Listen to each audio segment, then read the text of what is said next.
Good morning to all of you.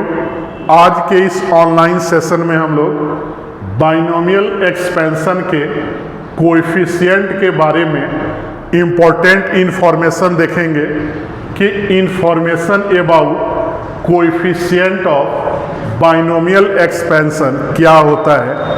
तो सबसे पहले हम लोग बाइनोमियल एक्सपेंशन के स्टैंडर्ड फॉर्म को यहाँ लिख देंगे, जो होता है x plus Y power n।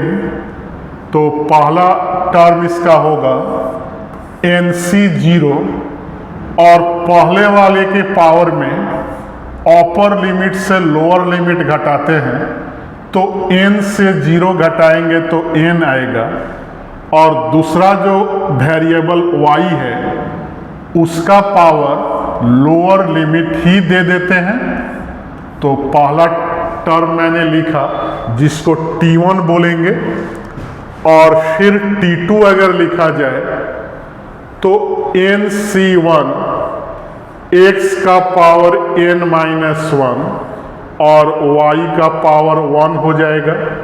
फिर अगर t3 लिखे तो nc2 x power n minus 2 और y2। t4 अगर लिखा जाए तो nc3 x n माइनस 3 और y3, और इसी तरह से बीच में एक rth टर्म लिख दें ncr।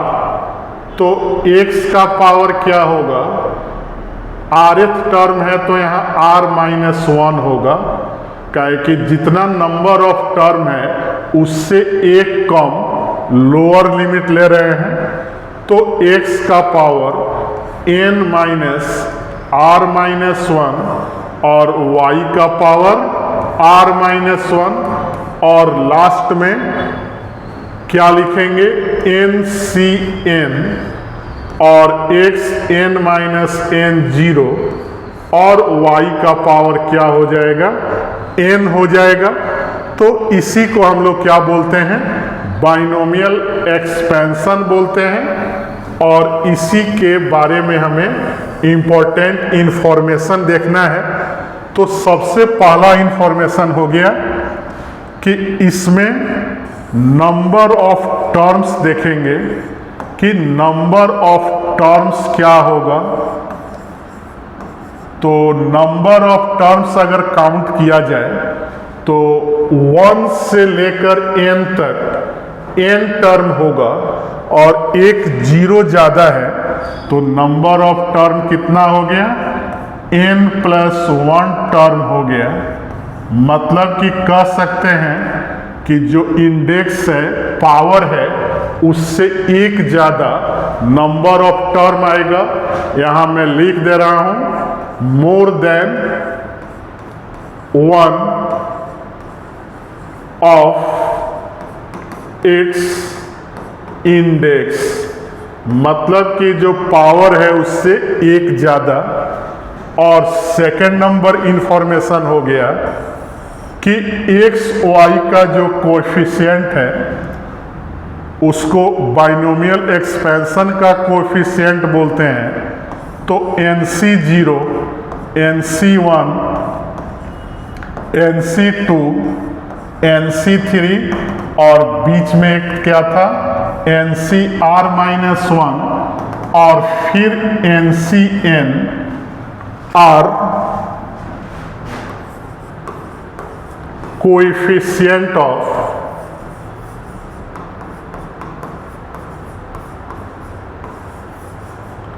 Binomial expansion.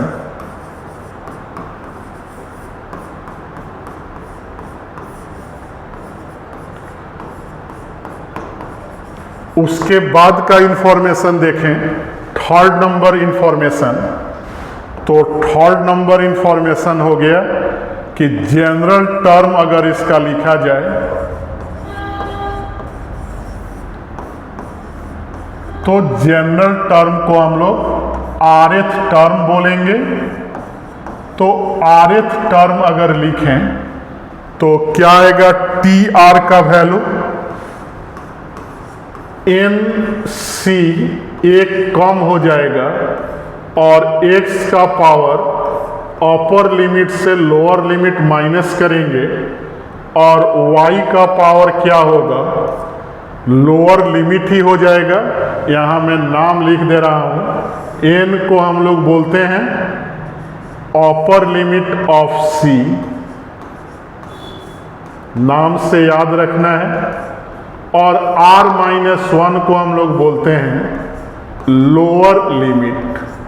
तो अभी तक हमने कितना इंफॉर्मेशन देखा, टोटल 3 इंफॉर्मेशन देखा।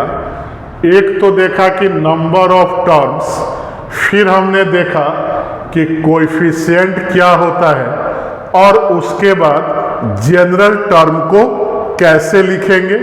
फिर आगे मैं 4 नंबर पर चल रहा हूँ, तो 4 नंबर में आएंगे तो सारे कोएफिशिएंट के बीच में क्या रिलेशन होता है। तो अगर सभी कोएफिशिएंट को ऐड कर दिया जाए, NC1 फिर NC2 NC3 और मैं लास्ट लिख दे रहा हूँ NCN, तो इसका वैल्यू याद रखना है 2 का पावर n होता है।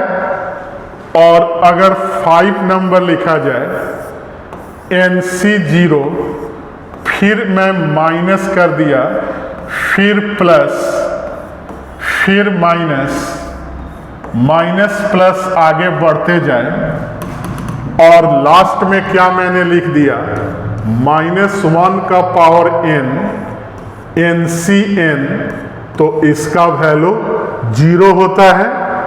और 6 नंबर देखें, अगर 0 लिखें यहाँ प्लस फिर एक टर्म छोड़कर 2 लिखा जाए, फिर 4 लिखा जाए और फिर इक्वल होगा, अगर 1 से शुरू करें और एक एक टर्म छोड़ के लिखा जाए NC3 प्लस NC5 और ऐसे ही डैश डैश कर दें, तो इसका वैल्यू 2 का पावर n-1 आएगा। और फिर 7 नंबर जो इंफॉर्मेशन है मिडिल टर्म का है कि मिडिल टर्म कभी कभी 1 होता है और कभी कभी 2 होता है, इसीलिए हम लोग मिडिल टर्म और टर्म्स लिखते हैं। तो इसके लिए कंडीशन है कि अगर पावर n ऑड है तो मिडिल टर्म 1 होगा, लेकिन अगर पावर इवन है तो मिडिल टर्म 2 होगा। तो यहाँ मैं दोनों केस में मिडिल टर्म बता दे रहा हूँ। Case 1, if n is odd, और केस 2 मैंने ले लिया इफ n इज इवन। तो ऑड के लिए लेंगे यहाँ, तो 1 मिडिल टर्म आएगा। यहाँ मैं क्या लिख दिया कि 1 मिडिल टर्म, और कौन सा टर्म मिडिल टर्म आएगा, तो उसका फॉर्मूला हो गया n+1 बाई 2th टर्म क्या होगा, हमारा मिडिल टर्म होगा। तो अगर n ऑड हो तो 1 मिडिल टर्म आएगा, और कौन सा टर्म मिडिल टर्म होगा, तो n+1 बाई 2th टर्म। और अगर n इवन है तो यहाँ क्या मिलेगा, 2 मिडिल टर्म, 2 मिडिल टर्म्स आएगा। और कौन कौन सा टर्म आएगा, तो मैं यहाँ लिख दे रहा हूँ मिडिल टर्म्स इक्वल टू, एक तो n/2th टर्म होगा, n को 2 से डिवाइड कर देंगे, और दूसरा होगा n/2 + 1th टर्म।